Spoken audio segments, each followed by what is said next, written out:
Right, welcome back YouTube, welcome to another video. In today's video, I'm going to be fitting the Deka DCT clutch and I'm also going to paint it. Now I say I'm going to fit it, I've already partially fitted it. This morning was a bit mad, there was loads of people in here, I couldn't really pull the camera out and start recording and stuff, it was too loud, everything going on. So I did start fitting the clutch pack. What I've done is, I've took the old clutch pack out, this is the Deka one. I've took loads of photos and stuff, so I'm going to take you through it. I'm also going to show you on the pictures and tell you just some different things I found that you get with this Deka DCT clutch. One thing is this ring with the holes in, you don't get that on the OEM one, and I'll be honest, I have no idea what it's for. I don't know why this one's got holes in. What I'll do is, let me grab the other. This hasn't got the drum bits in it because I took them out to look at it, but you can basically see that it's just slightly different. I don't know what they've done, if they've made it, if it's to be stronger or what. I'll be honest, I don't know what it's for. I did have this one off as well, and it's got the same kind of ring inside for the smaller clutch. I don't know if it's stronger to release heat, maybe. Some of the things I've noticed when I took that apart is that the original clutch, obviously there's two clutches in each clutch pack. You've got clutch one, clutch two, one does even, one does odd. That's how DSG works. I don't know if you know how a dual clutch works, but basically when you're in first gear, second gear is already selected on the next clutch. That's what makes them so seamless, because you've got two clutches they switch between. So the second gear, or if you're in third, then fourth is already pre-selected, and they just change over on the clutches. So they basically cross at the same time, and that's why you get your powers almost straight, rather than having a dip every time, because every time you press the clutch or in an auto, it would basically have a flat spot where the clutch was down. If you say it was in a manual, every gear shift you would get a flat spot as you disconnected the engine from the gearbox, whereas the DSG, because the next gear is already selected, they seamlessly come into the next gear. Obviously you can feel the gear changes, but there's no downtime as such where you're actually disconnecting the engine from it. So on the original, in the large clutch, the bigger outer one, you get 4 frictions and 4 steels, because obviously it's got a bigger surface area, and then the small one has got 4 frictions and 4 steels. Now this Deka DCT one, when I looked inside it, basically the large one has got 6 now, so 6 frictions, 6 metal plates, and the smaller clutch has got 7 frictions and plates. So the small one and the large one have both gained 2 plates and 2 frictions, which will give you more of a surface area, and then obviously they've got a different material on. This one is rated to about 1,000 Newton meters, I believe it is. So obviously you get this different on both. I don't know what that's for. You get the more plates and more frictions, which is going to give you more clamping as such. Obviously it makes a difference to when you get it mapped, you raise the clamping force, which takes it even higher. But yeah, this should outweigh anything I need. The only other thing is obviously the DQ250 can strip gears and stuff, there's nothing I can really do about that. I might do a DQ500 swap one day, but it's just too expensive at the minute with doing all the engine build and stuff. Even doing it myself, I worked out it probably cost me about 8 grand just to switch to a DQ250. I don't want to pay that right now, not with all the engine stuff and everything else going on. It's something I might do. If I break this box, I may consider doing that next, but I don't know. For now, I've just gone with the uprated clutch pack. The other thing I've noticed is the covers. Now let me show you the stock cover. This is the stock cover.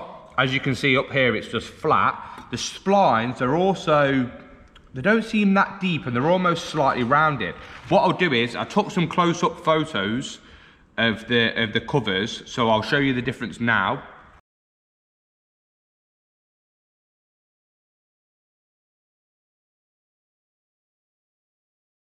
So now you're back, I'll show you again here. Obviously you can see it's raised. I did do some measurements. So the original spline is 17.66 millimeters, and then the one on the Deka clutch pack is 20.15. Now bear in mind that doesn't take it, that was measuring from the flat to the top here. So obviously where I said there's a little bit of there's a gap at the bottom of this one, it didn't even take that into account. What the the measurement I did was just from the base to the top. So not only do you gain the few millimeters in total height, you've probably also got 1 to 2 millimeters in the bottom as well. What I'll do is, I have got pictures of this when I had it stripped apart, so I'll put that up now.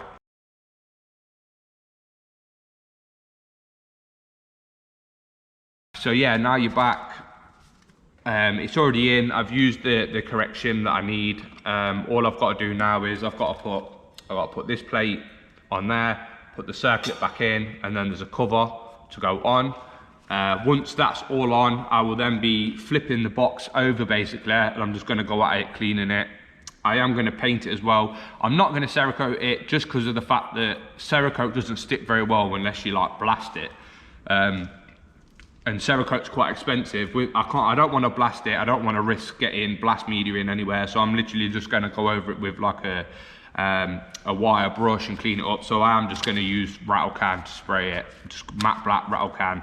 And I'll do the same on the 4-wheel drive unit as well, because to carry on with the build, I really need to get the box and the 4-wheel drive unit on so I can work out stuff like the oil drain to the sump, because I can't really work that out until the box and the 4x4 unit and even a drive shaft's on, so I can work it out. And even stuff with having a downpipe made and that kind of stuff, they're not going to be able to, the downpipe's not going to be able to be made until the gearbox, a 4-wheel drive unit, and maybe a drive shaft that'll like hold up with like an axle stand and the prop shaft on, so you can see where everything is, so we can work out where everything needs to be. Maybe even have to keep putting it back into the engine bay to see where the bulkhead is, where the subframe is, all that kind of stuff. So it's not going to be simple, but the engine's pretty much done now, so the box has been one thing that needs to be done.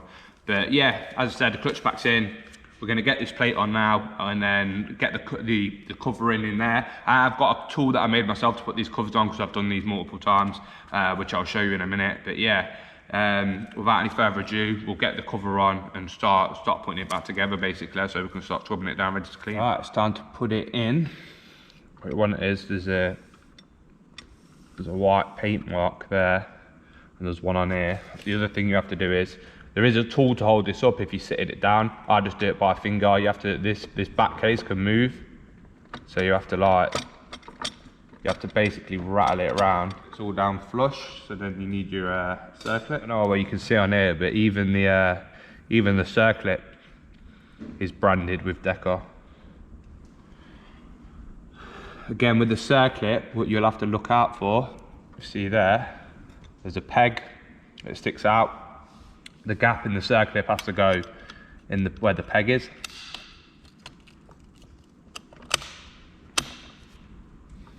So, time to get the cover on now, using my bit of kit, and then we can flip it over and clean it. Right, so this is the cover. This is just an OEM cover you get from Volkswagen. What I've done is, you might see around there, this is just assembly glue. It depends. We have special assembly glue for doing transmissions and stuff, so that's what I use. But you can use pretty much anything you want. Right, I also put some assembly lube on here. You don't have to. I just prefer to, just so when the seal goes on, it's not dragging dry. And then you just want to use the white part to align it. You kind of push that on as far as you can, and then you almost just push it down the white part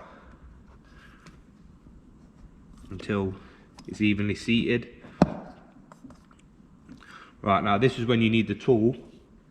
Oh, well, you don't have to do it without a tool, but what it is obviously this cover's got rubber all the way around the outside, so you have to knock it back enough to be able to get the big circlip in, which is here.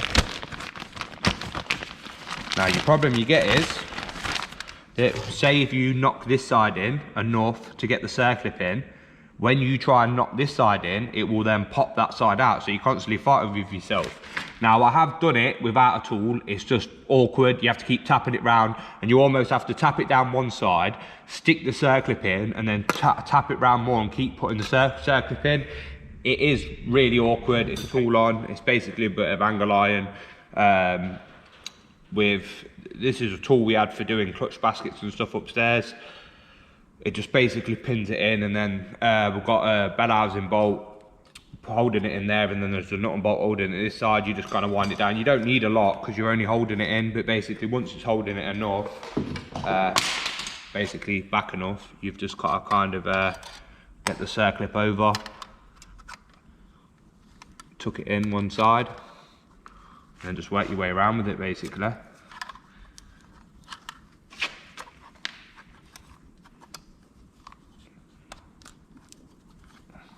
Oh.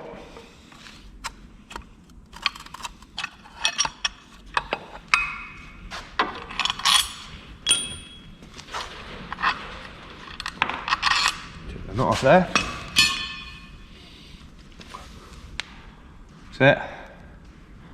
So again, go around. What you can do to be doubly sure is if you just get a punch, you don't want to hit it hard, but you can just like tap it all the way around. All down as best I can. I don't know whether it's going to stick or not. I've wire brushed it, I've brake cleaned it and blew it off multiple times. As you can see, I don't know what you can see from there, but I've bunged up anywhere where there's threads and stuff.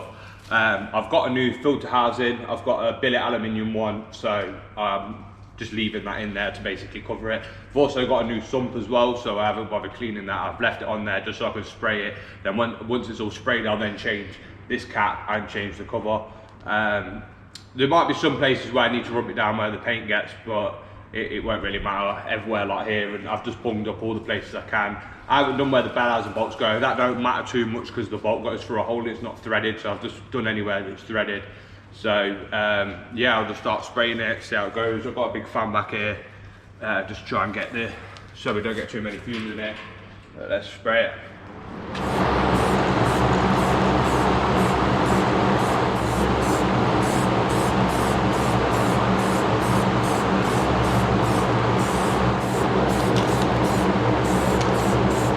That's it, the gearbox is painted. I skipped through, you don't want to see the whole painting process. I've also painted the transfer case, 4x4 unit, whatever you want to call it. Obviously just matte blacked it. It's not perfect, it's not going to be perfect, I just rattle canned it. So I just scrubbed it with the brush, with a wire brush, cleaned it down multiple times with brake cleaner, and then just sprayed it matte black. So they're both done. I will show you random, but before I show you random, there's 3 things I want to do to the box first before we do it. One is the oil filter housing. Cerakote gold, glacier gold. This is just a billet aluminium one. It has got the heat sink fin to meant to cool it down. I haven't bought it for that. In reality, I very much doubt it cools it at all because it'll only pump through for a second. So yeah, I've also got new filter to go with it. And then I've got, the reason why I'm not bothered about that, the heat sink on that either, is this is a plate to take off. Basically you have the heat exchanger here that works off the coolant. I've got rid of the heat exchanger. I'm going to be using this plate so you can use a separate oil cooler. I will only be going for a really small oil cooler just because you want the oil to warm up, but then at the same time you don't want to get it too hot because I will track this car sometimes. So I've gone with this plate. 2 new O-rings, got them, they came from Volkswagen this morning, so I've got 2 new O-rings for it. This plate will just sit on there, which I'm going to put on in a sec. And then I've got brand new Sump. I powder coated this yellow. I was going to do loads of yellow with the engine. I ended up doing a lot of it with the Cerakote black and the gold rather than doing yellow, but I will have some bits yellow on the car, the calipers yellow and a few other bits. I was tempted to strip this back down and do it with Cerakote gold, but do you know what, I just can't be arsed. It's long-winded. There's so much other stuff I need to do. It's just that it keeps delaying the project more and more. So there will be other yellow things on. Plus, when the box is back in the car, it's so low down, there's going to be so much around it and above it. You're not even really going to see it anyway. So yeah, that's gold, yellow, sorry, with the gasket on it. So it's got a new gasket. I've also got new sump bolts for that as well because these rustons come round off. So I've got a full new set of bolts for here, the plate to go on there, the oil filter, new oil filter and housing. And then we'll do a walk round. So yeah, I'm going to get to it now. We'll change all these 3 bits over, and then once that's done, I'll do a walk round so you can see everything, and then that'll be it for today's video. Then the box is ready because obviously the clutch pack is already in. There's nothing to do with the transfer case. It's going to have no oil in, obviously, when it goes on. After that, it is then going to be getting we're going to have to get the engine off the stand onto a crane. We're going to have to get the box on, the 4-wheel drive unit on, get all that on, and then I can work out where the turbo drain is going to be on the Sump, and then can start working out what I'm going to do about a downpipe and whoever fabricates it's going to need all that on to work out where everything's going to go. So yeah, that'll be the next thing, getting that on. Probably going to try and put it on a pallet or a crate and then keep jacking it up with the crane as and when I need to. But yeah, let's get these 3 things done on the gearbox, do a walk around, and then that'll be today's video done. First thing I'm going to do is the oil filter housing, I think. Got the new filter, a bit of oil in there. There's a little O-ring in there. I use assembly glue on the O-rings and stuff, but you can use oil or whatever you want to use. It's just we have this stuff and it's really good. So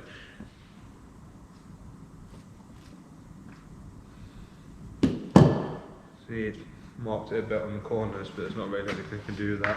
I think once everything's in the car, I'll probably go around and touch stuff up here and there, but for now, that don't need to be tight. You only need to dip it up because obviously it's the O-ring that seals it, not how tight you've done it up. So I don't think tightening it up is going to have less chance of leaking, because that's not how it works.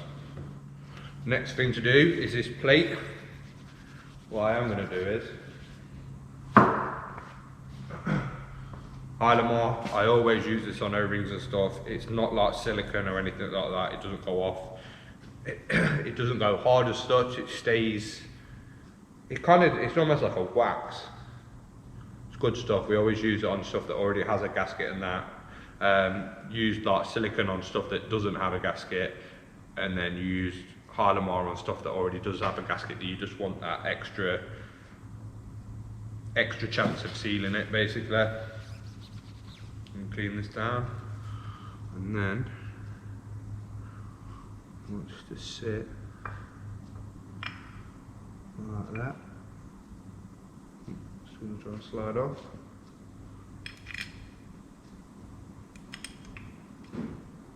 Yeah, they are. They're 6mm. All good. So we've got the oil filter housing on with the new filter. We've got the plate on. Last thing to do is to change the sump. These are T27, I believe. I'm going to use the electric gun to undo these. 2 reasons. 1, it's quicker. 2, it's easier to hold force against it, because these can be a nightmare for rounding off. And get stuck sometimes. There is an O-ring around where this plug sleeve is. Obviously don't cock it too much to either side, because this plug is on the mechatronic unit. Right, so I've cleaned the surface as best I can. I've put some Hylamar around these seals. You can just put lube on or whatever. I've put Hylamar just to give it the extra seal. I'm also going to Hylamar the gasket before I put it on. I'm just going to put a thin layer on just to give that extra sealing.